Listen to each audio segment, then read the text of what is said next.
नमस्कार दोस्तों, आज की इस वीडियो में हम लोग ऐसे 5 चीज़ों के रिगार्डिंग बात करेंगे जिसकी मदद से हम लोग सीए एग्जाम्स को आसान तरीके से क्लियर कर सकते हैं। ये 5 टिप मैं यूँ कहूँ तो आपको मदद करेंगे सीए एग्जाम्स को क्लियर करने के लिए। मेरा नाम है इंद्रेश गांधी और फटाक से हम लोग इस वीडियो की शुरुआत करते हैं। लेकिन उससे पहले अगर आपने इस चैनल को सब्सक्राइब नहीं किया है तो ज़रूर से सब्सक्राइब कर दीजिएगा।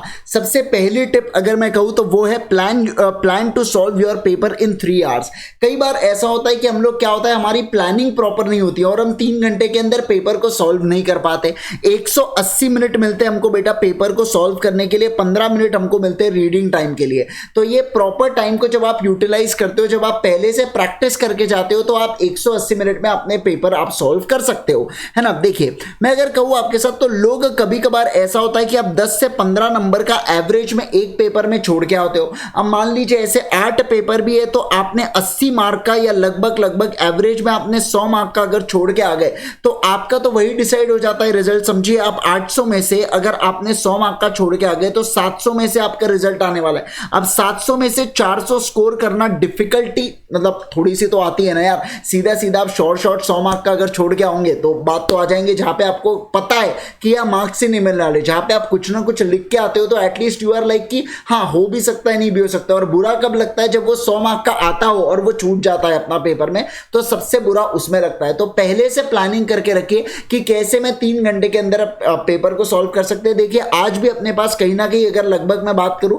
तो 26 दिन हमारे सीए एग्जामिनेशन को, अगर आप इंटरमीडिएट या फाइनल में हो और अगर आप फाउंडेशन में हो तो आपके पास थोड़े से ज्यादा दिन है, 70 दिन आपके पास लगभग है अभी भी प्रिपरेशन के लिए। तो आप प्लान कीजिए कि कैसे मैं 3 घंटे के अंदर पेपर को सॉल्व करने वाला हूं। जैसे अगर मैं बात करूं आपके साथ तो मैं यही अक्सर कहता हूं कि आपने एमसीक्यू से सॉल्व करना है या आपने थ्योरी को या आपने क्वेश्चन एंड आंसर्स को लिखना है, ये प्योरली आपकी चॉइस है। आपने दोनों में से कोई भी चीज को देख के डीमोटिवेट नहीं होना है, मैं ऐसा यहां पे कहूंगा। दूसरी वाली चीज, मिनिमम 2 पेपर्स को सॉल्व करके जाइए। ये आपके माइंडसेट को पूरी तरीके से चेंज कर देता है। जब आप पेपर को सॉल्व करते हैं आपको समझ में आता है मैं कहां गलतियां कर रहा हूं, आपको समझ में आता है मुझे पेपर में कैसा लिखना है, आपको समझ में सारी चीजें। एक आपको एनवायरमेंट फ्रेंडली पता चलता है, एक आपको एग्जाम एनवायरमेंट मिलता है जिससे आप थोड़ा यूज्ड टू हो जाते हैं। तीसरे चीज की बात करूं मैं आपके साथ, work on your weak subject. जो आपके अक्सर हमारे अंदर ऐसी टेंडेंसी होती है कि हम लोग स्ट्रॉन्ग सब्जेक्ट को दनादन 2-4 बार रिवाइज कर डालते हैं और जो वीक सब्जेक्ट है वो साइडलाइन करते रहता है। ऐसे बिल्कुल भी ना कीजिए, वीक सब्जेक्ट के ऊपर समय ज्यादा दीजिए। अभी स्ट्रॉन्ग सब्जेक्ट को कितना कर लोगे स्ट्रॉन्ग यार, ये बताइए मुझे, है ना। लेकिन वीक सब्जेक्ट को स्ट्रॉन्ग करोगे तो आप ये सोचिए आप बाकी इसमें अगर 70 भी मार्क लेके आ गए और यहाँ पे अगर आपके 40 भी नहीं बने वीक सब्जेक्ट के अंदर तो कैसे बात बनेगी। तो ऐसे चीज के लिए आपको स्ट्रॉन्ग सब्जेक्ट को जितना आपको रिवाइज कीजिए, ठीक है दिक्कत नहीं, लेकिन इतना भी रिवाइज मत करो कि वीक सब्जेक्ट आपका छूट गया हो, है ना। उसके बाद focus on your health to.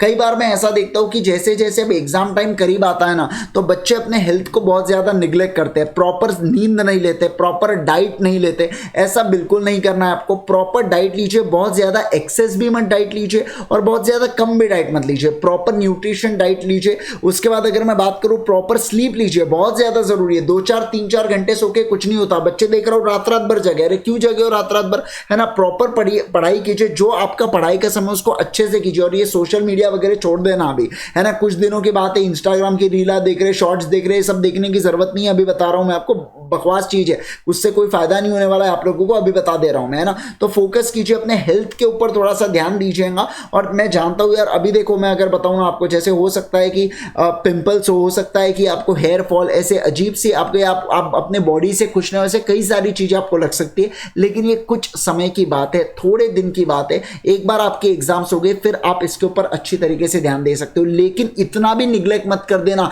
कि आप बीमारी पड़ गए और फिर उसके बाद कि हमारे कुछ दिन वेस्ट हो जाए करके, ऐसी चीजें नहीं होनी चाहिए।